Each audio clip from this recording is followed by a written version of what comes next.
Welcome back to Rosemarie's Kitchen. I'm 30th Circuit Court Judge Rosemarie Aquilina, and it's October. It is the time to tailgate and have crowds of people watching and cheering their teams on.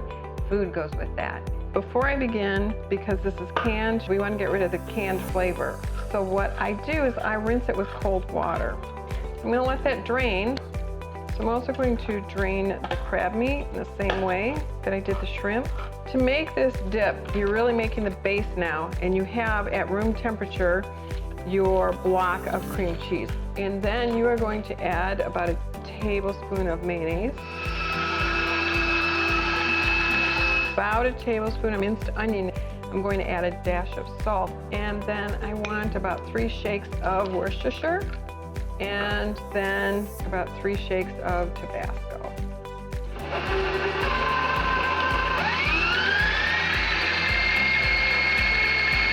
Then when it's creamy, you want to taste it, make sure that it's what you like. Good. So now, just scrape this down, and we're going to put it in the center of our plate.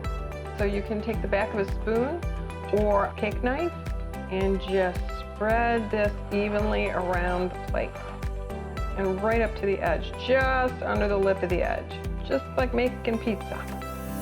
Next, we are going to take some shrimp and just sort of break it up in my hands so I have more flakes. And then I'm going to use the whole shrimp and just kind of make a line since I'm doing half and half. So now we're going to do the same thing. This is the crab.